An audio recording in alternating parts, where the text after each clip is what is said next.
আসসালামু আলাইকুম। Farzana's new recipe চ্যানেলে সবাইকে স্বাগতম জানিয়ে শুরু করছি আজকের রেসিপি। আজকে একেবারে সহজভাবে পারফেক্ট দুধ সেমাই রেসিপিটি শেয়ার করব। তো দুধ সেমাই রান্না করতে গিয়ে অনেকেই দেখা যায় সেমাই এবং দুধের পরিমাণটা ঠিক না থাকার কারণে কিন্তু সেমাইগুলো অনেক বেশি শক্ত হয়ে যায় এবং সেমাই কিন্তু খেতে ভালো লাগে না।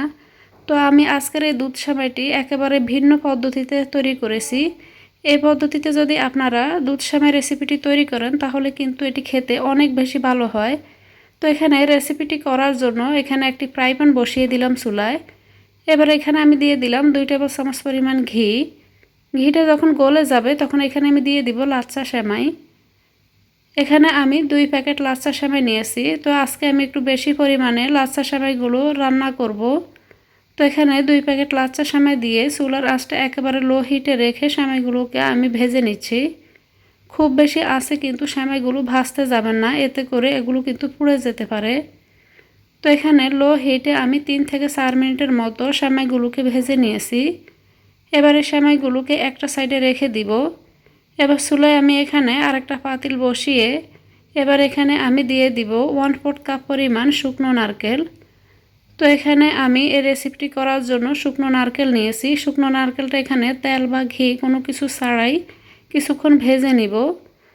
তো এখানে এই নারকেলটাকেও কিন্তু আমি লো হিটে ভেজে নিয়েছি। আপনারা যদি ফ্রেশ নারকেল নেন সেক্ষেত্রে এখানে নারকেলটাকে না ভেজে যখন দুধটা দিবেন তখন দুধের মধ্যে ফ্রেশ নারকেলটা নিয়ে নেবেন। তো এখানে শুকনো নারকেলটা ভেজে নেওয়ার পর এবার এখানে আমি 2 প্যাকেট লাচ্ছা সেমাইয়ের জন্য দিয়ে দিচ্ছি 3 লিটার পরিমাণ ফ্রেশ দুধ। এবার এখানে আমি দিয়ে দিব কয়েকটি তেজপাতা, সাথে দিয়ে দিছি 1/4 কাপ পরিমাণ গুঁড়া দুধ। এবার এই সবগুলো উপকরণ আমি মিশিয়ে নিব। এখানে তেজপাতাগুলোকে আমি মাঝখান থেকে ছিঁড়ে দিয়েছি। এবার এখানে আমি দিয়ে দিব কিছু ভেজে নেওয়া বাদাম, সাথে এখানে দিয়ে দিচ্ছি 1/4 কাপ পরিমাণ কনডেন্স মিল্ক। তো এখানে আমি কয়েক রকমের বাদাম ও কিশমিশ সামান্য একটু ঘিয়ের মধ্যে ভেজে নিয়েছিলাম। দিয়ে দিলাম 1 চা চামচ পরিমাণ লবণ, 1/2 চা চামচ পরিমাণ এলাচ গুঁড়া। হাতের কাছে যদি এলাচ গুঁড়া না থাকে সেই ক্ষেত্রে এটিকে আপনারা বাদ দিতে পারেন, অথবা এখানে আপনারা আস্ত এলাচও দিয়ে দিতে পারেন। এবার এখানে আমি দিয়ে দিব 4/3 কাপ পরিমাণ চিনি। তো এখানে যেহেতু কয়েক রকমের বাদাম দেওয়া হয়েছে, আস্ত এলাচ দিতে গেলে দেখা যাবে খাওয়ার সময় যদি দাঁতের নিচে এলাচ পড়ে তাহলে কিন্তু খেতে ভালো লাগবে না। তো এখানে এলাচ গুঁড়া না থাকলে এলাচ গুঁড়াটা বাদ দিতে পারেন। এবারে দুধটাকে আমি কিছুক্ষণ জাল করে নিব। দেখতে পাচ্ছেন দুধে বলক চলে এসেছে। তো দুধে বলক চলে আসার পর আমি কিছুক্ষণ পর পর এগুলোকে নেড়ে ছেড়ে এগুলোকে আরও 8 থেকে 10 মিনিটের মতো জাল করে নিচ্ছি। এখানে আমি 2 প্যাকেট লাচ্ছা সেমাইয়ের জন্য 3 লিটার পরিমাণ দুধ নিয়ে নিয়েছি। আপনারা যদি 1 প্যাকেট লাচ্ছা সেমাই তৈরি করেন সেক্ষেত্রে আপনারা 1.5 লিটার পরিমাণ দুধ নিয়ে নেবেন।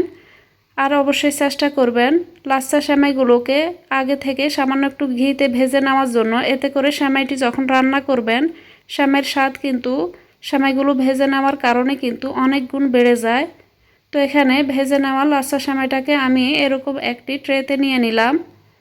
এবার এখানে আমি যে দুধটাকে জাল করে নিয়েছি সেই দুধটা গরম থাকা অবস্থাতে এখানে সেমাইয়ের মধ্যে দিয়ে দিব।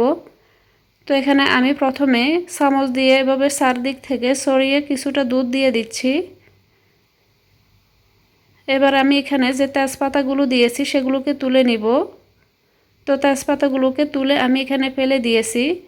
তো এখানে যে আমি 2 প্যাকেট লাচ্ছা সেমাই ভেজে নিয়েছি সেমাইগুলো কিন্তু এখানে একটা বাটিতে জায়গা হবে না। তো আমি এখানে 2টা বাটিতে লাচ্ছা সেমাইগুলোকে রেখে এভাবে দুধটাকে দিয়ে দিলাম। তো দেখে নিশ্চয়ই বুঝতে পারছেন কতটা পরিমাণ দুধ আমি নিয়ে নিয়েছি। এই সেমাইগুলো যখন ভালোভাবে সিদ্ধ হয়ে ফুলে যাবে তখন কিন্তু দুধটা কিন্তু অনেকটাই কমে যাবে। প্রথম দিকে অনেক বেশি লিকুইড মনে হতে পারে। এবার এগুলোকে আমি 15 মিনিটের মতো একটা সাইডে এভাবে রেখে দিয়েছি। তো 15 মিনিট পর আমি উপর থেকে এখানে কিছুটা চেরি ফল কিশমিশ দিয়ে সাজিয়ে নিয়েছি। দেখতেই পাচ্ছেন কতটা পারফেক্ট হয়েছে।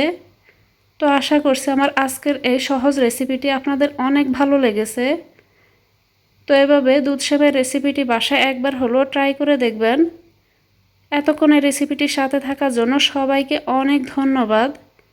আল্লাহর কাছে সবার সুস্থতা ও মঙ্গল কামনা করে আজ এখানেই বিদায় নিব। দেখা হবে ইনশাল্লাহ পরবর্তী কোনো নতুন ও সহজ রেসিপির সাথে। রেসিপিটি ভালো লাগলে প্লিজ আমার চ্যানেলটিকে সাবস্ক্রাইব করে ভিডিওতে একটি লাইক দিয়ে দিবেন।